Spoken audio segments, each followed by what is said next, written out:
What's up, y'all? I just did a cold plunge. My wife, new TikTok trend there. My wife wanted a tank, so I bought a tank and filled it up, and oh boy, yep, I'm awake. That's interesting. We'll see what it does to my dopamine levels this afternoon.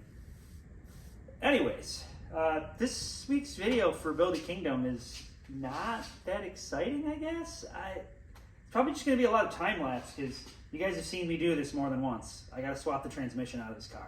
So, put the bar across the top with the J-hook. You guys have seen me do it a bunch of times. So, I will probably just turn the time lapse on. I got to fix a little bit of body damage. Not that big a deal. And I got to prep some tires. The money's not rolling in. This channel's not making money. I gotta try to prep some old tires and hope that they're still good enough for racing. The tires that were on the car, according to Don's calculations, should be pretty close to the right size. So that's nice. I'm gonna prep these two fronts, and I'm gonna dig through my pile outside, and I hope that I have, stuff a touch bigger, because I don't know. I'm a little bit worried our RPMs are going to be higher than I'm comfortable with on this tire. I won't know until I get out on the racetrack and, wind her up. But I'm going to make sure I got at least one size bigger mounted up. If I have enough rims, I might even jump to a wider tire because of the speeds we're going to be carrying. Might be nice to have a little bit bigger patch. And I don't know the track surface. So if I have enough rims, or maybe I just won't mount them. Maybe we'll grind them and just have them ready to mount up when we get there, because it's not that big a deal. A couple spoons, mount tire pretty quick. That's where we're at. I gotta prep this thing for racing next weekend. We gotta prep some tires. We gotta get the transmission in here. It means I gotta go out back and dig through my outdoor shelving because we don't have a lot of room here. This place is quite small. Maybe on camera it looks big, but small, very small. I do not have, you guys know I keep my fucking parts cars at my father-in-law's out in the field because there's not room here. No room here. The place is small. So, I gotta get that transmission, drag it in here from outside. Gotta move some shit because it's probably gonna be interesting carrying it in here. I got the quarter midgets in a trailer outside. That's in the way. Yep. But let me get this transmission out first. So I guess I'll throw the time lapse on and just, you can see I already started. There's no suspension, here, nothing. It's laying on the floor. So I picked at it a little bit the other day after work. Took this stuff out because we're going to drop that subframe out of there and lower the motor down as best we can. Yank that transmission out of there. That's the plan. To the time lapse.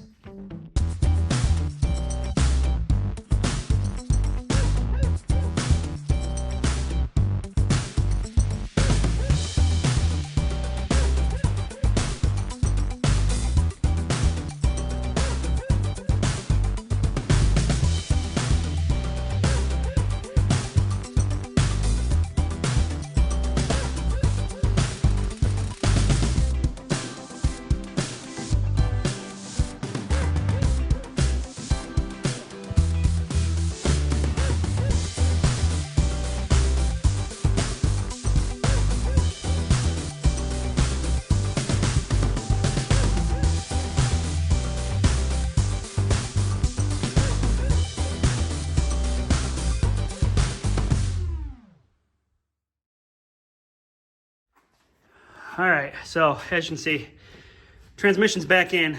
I always struggle putting the transmission back on the motor. It is an absolute battle every time. This time it was fighting. I was getting frustrated, and I noticed this little thing here with the hole in it. So I decided to help myself, and I threw a ratchet strap in there. As you can see, the hook's twisted right now. I didn't even notice that. And I hooked it to the Kindorf up top here. So I was able to hang the transmission with the ratchet strap, which helped immensely. It made a big difference being able to hang that. Sometimes when you're doing shit by yourself, you got to get creative. Get your MacGyver on figure it out. Usually I just muscle that thing on there. All the times I've done it, I've just muscled it. Wiggled it, twisted it, yelled at it, cussed at it, and eventually I got it on there. This time I worked smarter, not harder. So threw the red strap through there, I hung it. I still obviously struggled a little bit because getting the input shaft lined up with the crank and getting it slid in there through the clutch and whatnot can be a little bit of a bitch, and getting your locating pins and stuff lined up. So, but with it hanging, I was able to wiggle it, get my legs under it, kind of twist it a little bit, and get the input shaft to go in. So once that happened, I was able to put a top bolt in it, and away we go. So we got all the bolts in except for that really hard one behind the fill port back there. The fill cap is really tight, so I gotta wait till I get it in all the way, and then I'll go back and put that last bolt in. Curtis doesn't even run that bolt. He doesn't even bother putting it in there because it's kind of in a terrible spot. He puts all the other ones in, and he hasn't had a problem. So I am gonna put it in, but the transmission is hooked back to the motor. Whew, boy, oh boy. And as you, in the middle of that time lapse, all of a sudden the front bumper disappeared. Yeah, I took it off. I had to fix this damage here. And when we nosed it in the wall last year, we did push the front end over just a little. So before I put that back on, I'm gonna chain it to the truck and give her a little tug back the other way. Pull this horn over here is pushed all in. So pull that back out and maybe give this a, maybe put the chain here and give her a little wiggle, little tug that way. Pull her over a little bit. You can see here it moved. It definitely, this was welded, so it pulled this apart, separate a little bit. So it moved that way, a hair, all in front of the strut tower is not a big deal.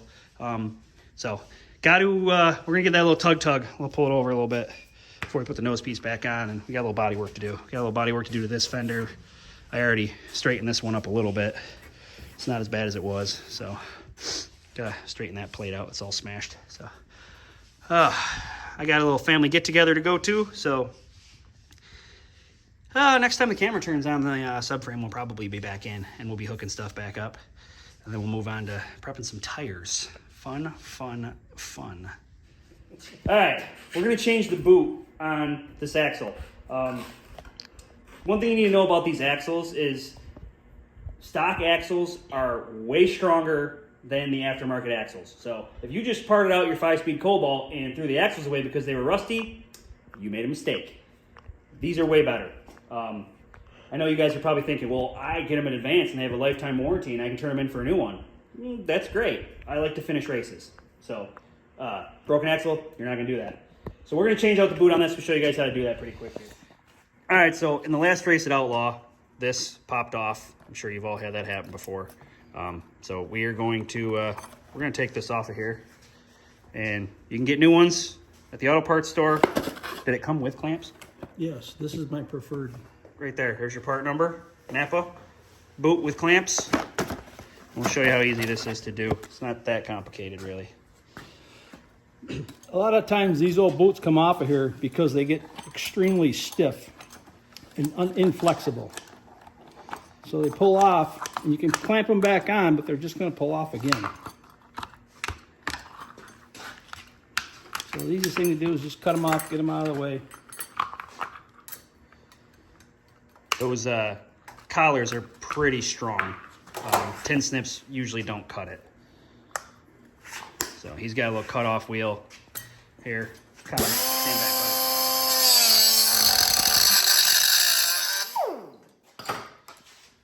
I've tried to cut them with snips before, and yeah, not so much. If you want to mess your snips up,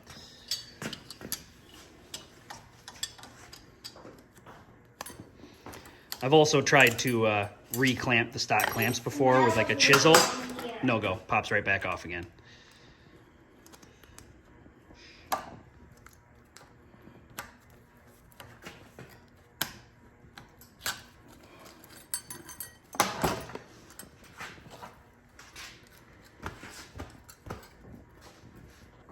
Sorry about my camera work there. Okay.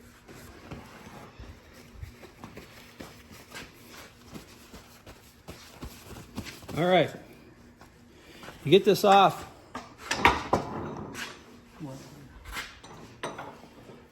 There is a hog ring on here that holds this on. So you get once you get this off, Say when. No.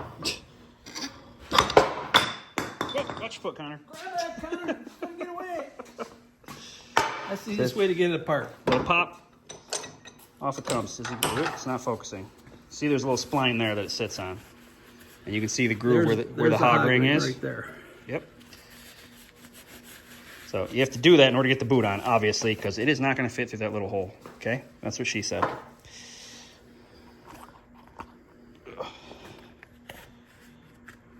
Put the boot on. Slides over the little nub that you saw there, little notch.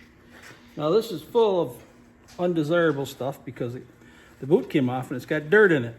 Oh, and when it comes off, as you know, it covers everything on the race car in grease. So, because it's spinning at a ridiculous RPM when it lets go. So the whole right front corner of my car got a sweet grease bath. So he's probably grabbing grease, I assume.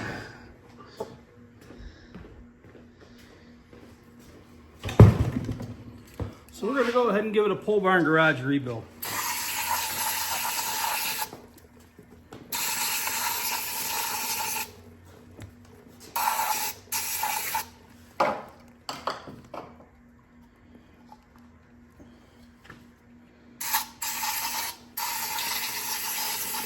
That stuff smells pretty good. The green can? I don't buy the red cans. They suck. Oh. Would you hear that? The green can's better than the red can. You got to buy the non-chlorinated, the flammable stuff. That's better.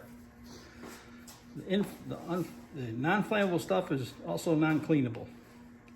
Doesn't work. Right, yeah. They took all the good stuff out of it.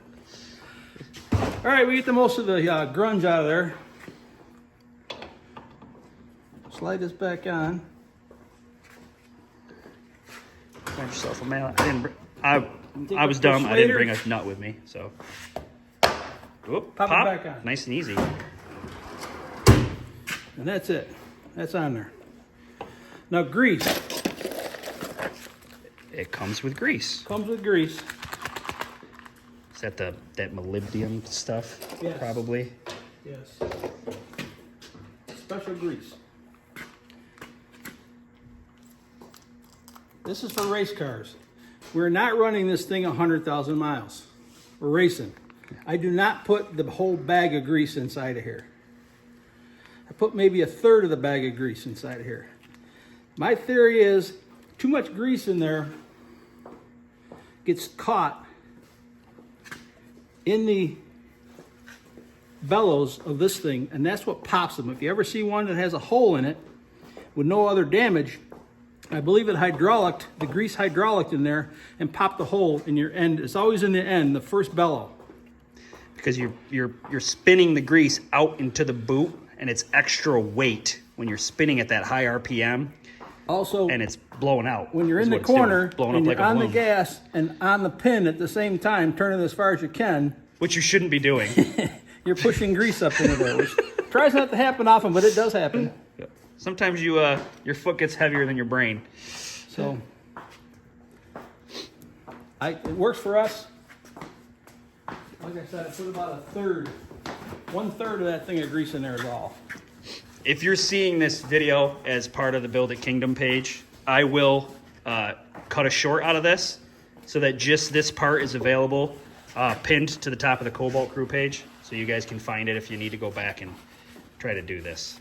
So you don't got to try to find the Build It Kingdom video and search through to whatever minute mark it was at. I will make it into a short and pin it to the top of the Cobalt Crew page so you guys can find it. I'm also going to make a short from the last video about the quick release steering hubs. I'm going to create a short for that so you guys can find it. I just haven't gotten to it yet. Try to clean the grease off around here and around the inside of here before you pull it together. Doesn't always work. As best you can. Get as much as you can off. Clamp goes on. As tight as you can get it by hand, which is snug but not super tight. Then you get out your Amazon clamp crimping pliers. We got a part number for those? Yeah, maybe. You can see what they look like. Make sure this is out. Yep, that's as far as it's going to go. And you pinch that little spot closed there, and that tightens it up on there. don't cut through it. Yeah. Just pinch it. Don't He-Man it. Now the inside one is that automatically has a spot where it goes. So you just put it on until it's over those grooves in the axle. Yep. Line it up About with that like inside there. one there. Yep. And then Same thing, just smaller. Small clamp. I'm sorry about my camera skills. I'm grabbing a paper towel because I got grease on my finger. same clamp. You got to kind of wrap this clamp around.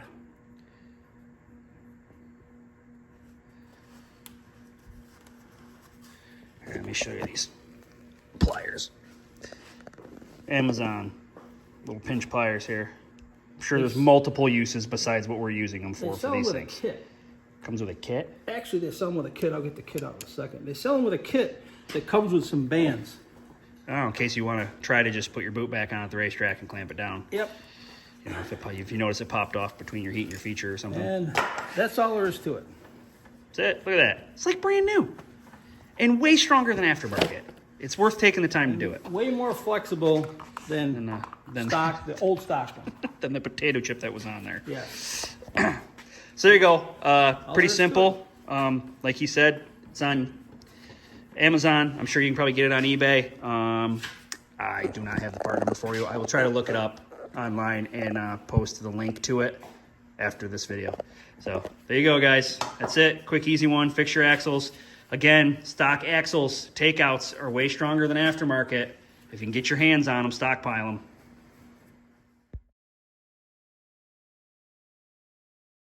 All right. You see I put a little patch panel back there. It's black. I will paint that, and I'll put a new Gunsmoke decal on there. Actually, I haven't even talked to them to see if they're still on for this year, but Lisa's my next door neighbor, the lady that owns a Gunsmoke, so I imagine she's probably still on. This side, all back together, tight. Now that I said that, that's not true. I need to take a look at that steering bolt. This side, we got back, that axle's back in there. All tight. We put new shocks in the back, a couple new shocks, because we were having handling issues there at the end of the year, and I put everything back the way it was before we wrecked, and the only thing I could figure is that shock was bad. It feels fine in my hands when I pushed it in and out, but I don't know. I don't know what happened. So I guess we'll find out when we get back on the track and start messing with stuff again. So that's where we're at. This is all back together. Mechanically, we're in good shape. We got a little more body work to do to clean some stuff up. I got to take a look at that steering bolt before I forget. And we have to prep tires. I got a lot of tires here that I'm going to take with me, I guess, because we're not sure what size we need. They're back there sitting ready. Got to get the grinder out and make a pass or two on them and clean them up. We got to get our Hell Yeah Brother decals out. Our stencil, spray those on there, make it look pretty. And I'll wash it and we'll replace some of these decals. We got some decals we can swap out here and clean this up. New Build It Kingdom sticker and whatnot. So that's where we're at right now. I got to do some tire prep and some body work. And today is, what is today? Today is, oh crap, today's Monday. Technically this video is supposed to come out tomorrow. And we are not ready to get this video out. Well, yeah, I guess that's it. So that's it for this video. In the next video, we will be at the racetrack, I guess. We'll be down in Pittsburgh as long as the weather permits us to do so. So I just told you what I need to do. I got a little bit of body work to do. I got to prep some tires. You guys have seen me grind tires before. You're not missing anything. I showed you how to fix that axle. And again, I'll make a short for the axle repair, and I will make another short for you Cobalt race guys. I'll make another short for the quick release steering wheel thing. You guys can access that later on if you need it. Yeah, it's not in one piece. I got a lot of work to do before Saturday. But that's enough for this video, I guess. It wasn't that exciting at all. It's probably short. I don't know. Whatever. It is what it is. So, I don't know if you can see me. As usual, keep it creative and happy building.